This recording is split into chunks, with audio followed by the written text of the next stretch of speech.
Maybe the only reason you think you're not good enough is because you're surrounded by a bunch of fucking cunts.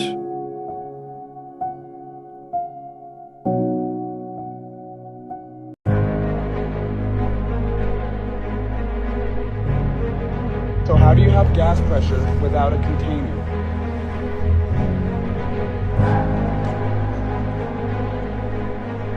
Nothing?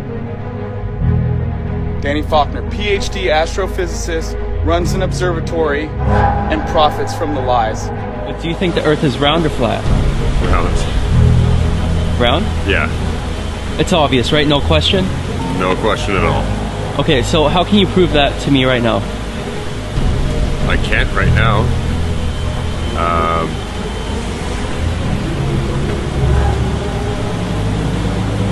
I don't know how I'd prove it to you right now. Do you want me to pull out my phone and show you stuff on the internet? Because that's what I can do. That's what I can do. That's what I can do. That's what I can do. That's what I can do. That's what I can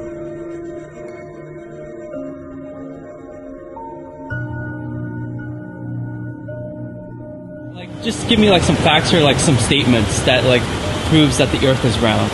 Like without showing me an image of the Earth. Can you do that?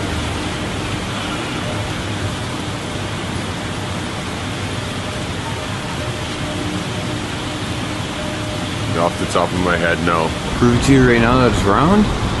Huh. I don't know. Probably couldn't really. I cannot prove that. I just went to school and they say that to me and suppose that's real. We've been told that our whole lives, so I can't prove anything. Look at a tall ship sailing out over the water. Eventually you'll start to lose sight of the bottom of the ship until the point where all you can see is the very top of the mast because of the curvature of the Earth. The curvature of the Earth. The curvature of the Earth.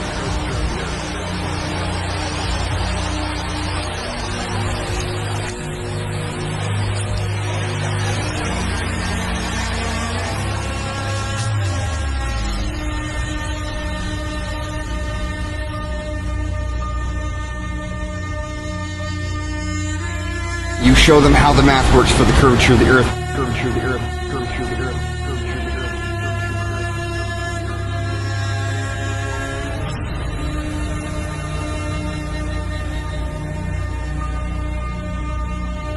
Earth. How you're not going to be able to see something once it's past a particular point on the horizon via the curvature.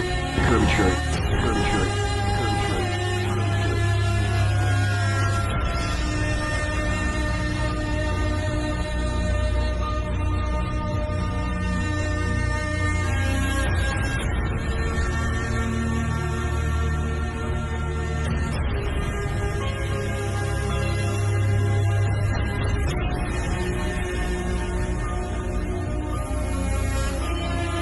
You can just tell by looking if you can see the distance. There is natural curvature to the Earth.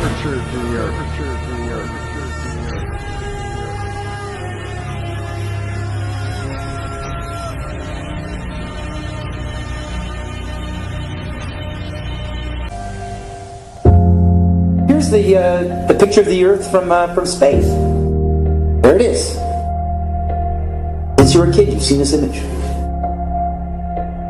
But you've never seen it from that point of view. You've never seen that with your eyes from that scale of a model, that point of view, from outside of the planet's surface. Well, here's the first image that sold the whole thing. 1482. This is when they came up with this idea. We are on that thing. It's a ball. Hey, we should go to the North and the South Pole. We didn't do it yet. It's a fucking ball. Hey, nobody's even jumped up high enough to see if it is a ball. You can't do that. We don't have planes yet. It's a ball. You know what?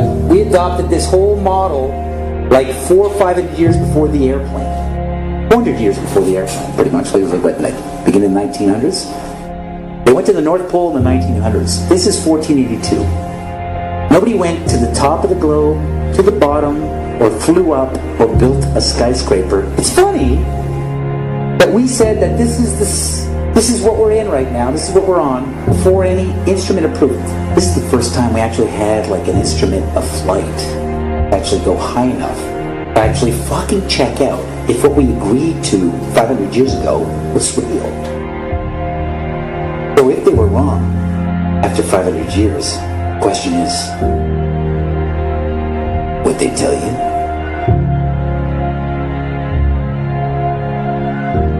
Newtonian physics, why objects move on a ball spinning 1,000 miles an hour while it's going 26,000 miles around the sun.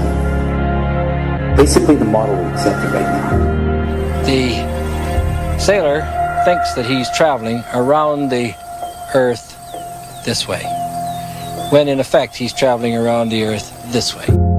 They began flying it around the world, from Abu Dhabi last year, with stops in India and China, then across the vast Pacific. Does running round your neighborhood prove that the neighborhood is round? I was an airline pilot for Delta for 26 years. A pilot's primary flight instrument is his artificial horizon, which he has to be maintained level to keep from climbing and descending. From a cockpit, weather permitting, I could see hundreds of miles in all directions, viewing cities connected by roads across the flat plain as far as the eye could see.